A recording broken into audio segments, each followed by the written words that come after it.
Geração Sanduíche é o tema da nossa entrevista de estúdio. E ainda hoje, Diário FMG com a Semana do Servidor e o Fica a Dica Informática. O Circuito FMG está no ar.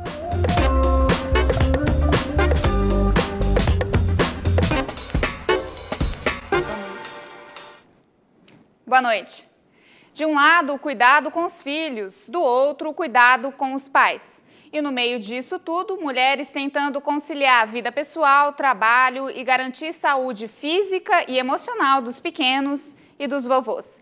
Na UFMG, uma pesquisa desenvolvida sobre o assunto. Quem vai conversar conosco sobre o tema é a mestranda em Demografia, Jonanda Cristina de Jesus. Boa noite, Jonanda. Boa noite. O que é a geração sanduíche? Bom, o termo geração sanduíche, na verdade, é uma metáfora com a ideia de compressão. Então, seriam adultos comprimidos entre demandas simultâneas de filhos e pais. E, por isso, o termo geração sanduíche. A ideia é de que a existência simultânea dessas gerações gere uma demanda que sobrecarrega essa geração entre essas outras duas gerações.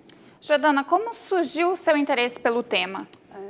Bom, na verdade, geração sanduíche, a gente conhece várias pessoas que são, mas a gente ainda não tinha uma noção que existe um termo e que isso já tinha sido discutido na literatura.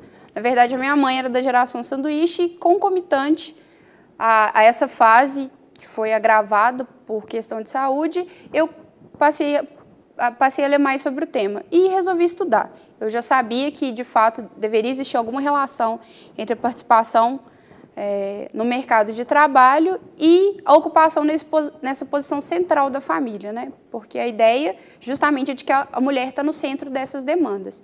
E aí eu comecei a estudar e achei que, de fato, seria interessante trazer essa discussão para o Brasil. A gente ainda tem quase nada de estudo relacionado ao tema no Brasil e, por isso, o interesse em desenvolver esse tema aqui.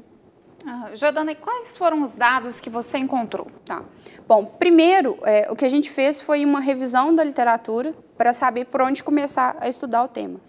E a literatura levantava basicamente caracterização sociodemográfica, ou seja, qual é o padrão etário de escolaridade, de rendimento dessas mulheres, qual é a configuração dos arranjos, ou seja, com quem essas mulheres moram, se esse apoio ele acontece fora do domicílio ou dentro do domicílio, e a partir do momento que a gente já sabia da revisão da literatura quais os pontos que a gente precisava analisar, a gente foi para os dados censitários, né?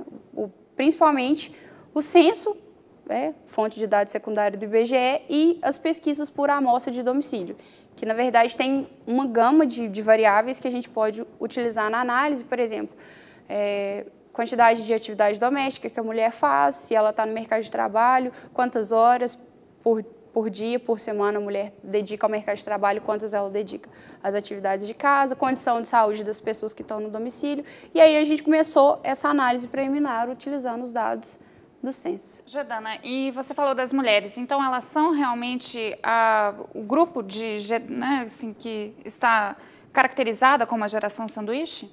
Na verdade, a definição mais ampla tratava de adultos. Adultos em meia-idade comprimidos por demandas simultâneas de filhos e pais. Só que depois que esse primeiro termo foi cunhado, as pessoas passaram a perceber que, na verdade, questões culturais impactariam de maneira diferente os gêneros. Então, se a gente está numa sociedade que tem relações muito desiguais de gênero, o que quer dizer que alguém cuida mais do que a outra pessoa, então talvez fizesse mais sentido falar de mulheres. No Brasil, a gente tem relações desiguais de gênero dentro do domicílio, dentro da família, e, historicamente, a responsabilidade por cuidado, tanto da casa quanto dessas gerações, sempre foi da mulher. O que não quer dizer que o homem não participa. Mas a participação da mulher nessas atividades poderia gerar conflito entre todas essas atividades. Participação no mercado de trabalho, como você mesmo introduziu, participação no mercado de trabalho, cuidar da própria saúde e dar conta das demandas geradas pelo fato de ter que dar apoio aos pais, e não só aos pais, muitas vezes também ao sogro e à sogra, porque como a mulher que é a responsável pelo cuidado, ela acaba recebendo os quatro, né? Ela tem que cuidar da mãe, do pai e acaba muitas vezes recebendo o sogro e a sogra, porque o marido está no mercado de trabalho, enfim, várias questões de gênero nos levam a focar no caso das mulheres no Brasil. Uhum. E como que fica, então, a situação da mulher no mercado de trabalho? Porque ela tem que ajudar em casa, com os pais, né? Essas mulheres, elas são casadas ou não? Sim. A gente fez uma análise, na verdade, de 2 recortes. Um recorte das mulheres de 30 a 40 anos e um recorte das mulheres de 40 a 50. Esses 2 grupos, na verdade, eles têm características muito diferentes. As mulheres da geração sanduíche de 30 a 40 anos, que teoricamente estariam cuidando de pai, mãe sobrevivente e de filho dependente, na verdade, elas estão numa condição um pouco mais de vulnerabilidade socioeconômica. Elas estão no mercado informal, elas muitas vezes não são casadas. Então, na verdade, esse grupo é caracterizado por relações mais próximas. As de 40 a 50 anos, o perfil é diferente. Fica muito claro que essas mulheres elas têm uma condição familiar mais estável, no sentido de que tem um marido, o cônjuge está presente, ele está no mercado de trabalho, e a mulher tem mais probabilidade de corresidir com a mãe, tendo filho no domicílio, quando ela não está no mercado de trabalho. E como que as mulheres podem ser... Quais políticas públicas podem ser desenvolvidas para a mulher da geração sanduíche? Bom, então, primeiro a gente tem que pensar nos conflitos. Se o conflito é cuidar de filho, cuidar do pai idoso e mercado de trabalho, pensando nesses conflitos, a gente poderia talvez implementar políticas que diminuam alguma dessas demandas. Então, pensando no cuidado dos filhos, por exemplo, criação de mais creches, para que essa fosse uma demanda diminuída. A questão do mercado de trabalho, talvez um pouco mais de flexibilidade, como já acontece em alguns países europeus que já estão encarando a questão do envelhecimento há mais tempo. Então, talvez ainda não seja o ponto de começar essa discussão no Brasil, mas eu acredito que isso futuramente deva ser inserido na discussão para evitar que todas essas demandas conflitantes gerem uma situação de estresse na vida da mulher. Jordana, muito obrigada pela sua presença aqui no estúdio da TV UFMG. Fica a dica informática. Hoje você vai aprender como lidar com o armazenamento de dados.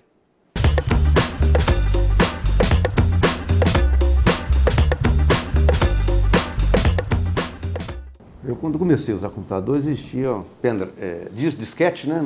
Nem todo mundo conhece disquete, mas era uma maneira que você tinha de guardar seus arquivos, né? E com a evolução, primeiro o disquete ele guarda muito pouca coisa, então não é suficiente os arquivos grandes de hoje. Aí depois teve a fase, então, do pendrive. E o pendrive você consegue guardar bastante coisa, mas você pode perder o pendrive, o pendrive pode ficar corrompido, você perder a informação que está dentro dele. E a tendência que nós estamos vendo hoje, então, é de você fazer armazenamento na internet, na própria internet. Então tem vários sites, vários serviços que você transfere o seu arquivo para a internet e esse site assume a responsabilidade, então, de guardar um arquivo para você. Eu uso, por exemplo, um site que eu tenho um limite lá de 1 terabyte para guardar meus arquivos. E a grande vantagem disso é que, independente de onde eu estiver, meu computador que eu estiver usando, estando ligado à internet, eu consigo acessar esse meu arquivo. Então, não corro o risco de perder, como eu tinha no pendrive, de perder esse arquivo. Então, eu consigo sempre acessar esses meus arquivos. E uma coisa muito importante também que esses sites costumam oferecer é guardar versões antigas do arquivo.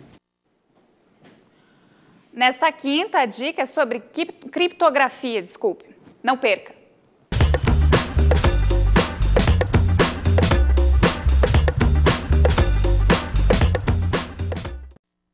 Carolina Moura está na redação da TV UFMG e traz agora as notícias da universidade. Boa noite, Aniele. E hoje, às 9 da manhã, ocorreu a jornada de ética no auditório do CAD 2 da UFMG, no campus Pampulha. A jornada é promovida pela Comissão de Ética da UFMG e reuniu especialistas da universidade e de outras instituições do país para discutir o tema democracia, diversidade e inclusão. O presidente da Comissão de Ética da UFMG, Elcio Cornelsen, conversou com a nossa equipe. A escolha do tema foi voltada, assim, vamos dizer, por questões até que a gente tem enfrentado no dia a dia, né, da Comissão de Ética, então temas prementes para uma cultura da ética no âmbito da UFMG, que seria justamente esse tripé: democracia, diversidade e inclusão, né? São temas fundamentais no dia a dia do servidor público, né, da UFMG, da comunidade em geral, então decidimos por esse tema. E boas notícias para a UFMG. O professor Evaldo Balbino, do Centro Pedagógico, é um dos 3 finalistas do primeiro Prêmio Saraiva de Literatura. Ele concorre pela categoria Romance com a obra ainda inédita Os Fios de Ícaro. E amanhã e sexta-feira, a professora Luciana Reimann, da Fundação Getúlio Vargas, ministra na UFMG 2 palestras sobre o tema Arquivos Pessoais.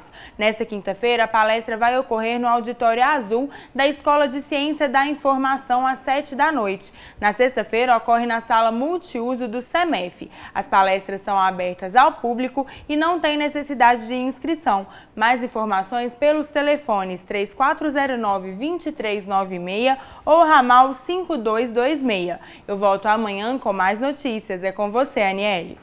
Obrigada, Carolina. O Circuito UFMG de hoje fica por aqui. Na sequência, você assiste ao programa 2 Pontos com Pablo Nogueira. Hoje o tema é o papel da ONU. Boa noite.